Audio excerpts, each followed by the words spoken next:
ជំរាបសួរលោកគ្រូនិងសួស្តីអ្នកទាំងអស់គ្នាខ្ញុំបានមកពីក្រុមទី2ថ្ងៃនេះមកធ្វើការនិយាយអំពី reflective fiber sensor ចំពោះ sensor នេះវាមានមាត្រាធំៗចំនួន6ទី1គឺលក្ខណៈរបស់ reflective fiber sensor ទី2គោលការណ៍ចាប់សញ្ញាទី3របៀប set ហើយនិង reset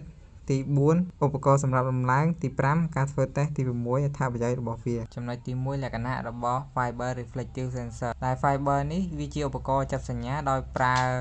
ពន្លឺបញ្ជូនទៅតាមសរសៃខ្សែកាបអុបទិកដើម្បីចាប់អបជីចំពោះខ្សែកាបអុបទិក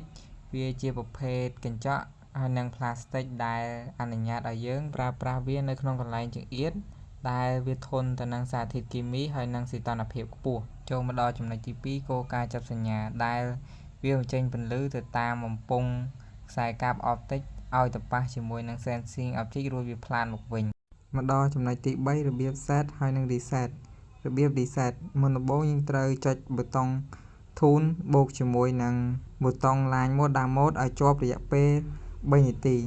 បន្ទាប់មកយើងចុចបូកឬដកដើម្បីរកពាក្យ RST បន្ទាប់ពីយើងរកឃើញពាក្យ RST ហើយយើងចុច mode បន្ទាប់មកចុចបូកឬមួយក៏ដកដើម្បីរកពាក្យ INIT បន្ទាប់មកយើងចុច mode ចូលមកដល់របៀប set វិញម្ដងចុចប៊ូតុង mode ឲ្យជាប់រយៈពេល3នាទីបន្ទាប់មកយើងឃើញ function DSLS បន្ទាប់មកយើងចុចបូកឬមួយក៏ដកដើម្បីរកពាក្យ GIGR បន្ទាប់ពីយើងឃើញពាក្យហ្នឹងហើយយើងធ្វើការចុចប៊ូតុង mode ឲ្យជាប់រយៈពេល2នាទីម្ដងទៀតបន្ទាប់ពីយើងចុចរួចហើយ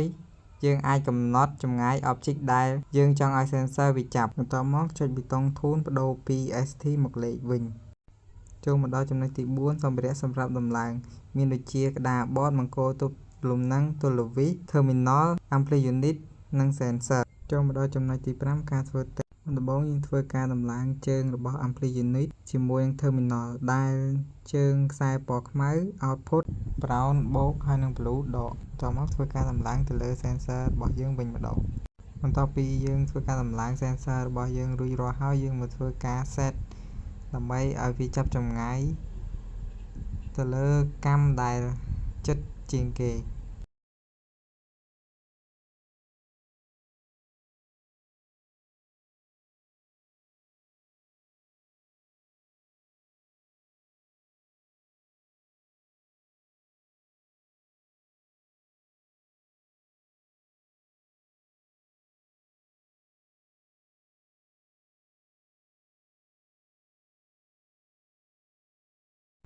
បន្ទាប់ពីយើងធ្វើការ set រួចរាល់ហើយយើង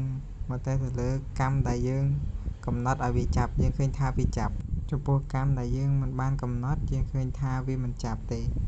ចូលមកដល់ចំណុចទី6ដែលជាចំណុចចុងក្រោយអត្ថប្រយោជន៍របស់ reflective fiber sensor វាមានអត្ថប្រយោជន៍ដូចជាក្នុងវិស័យឧស្សាហកម្មស្វ័យប្រវត្តិរោងចក្រវិស័យប្រព័ន្ធអ៊ីនធឺណិតមនុស្សយន្តនិងកម្មវិធីផ្សេងៗទៀតដែលមានកន្លែងកំណត់ឬលក្ខខណ្ឌពិបាក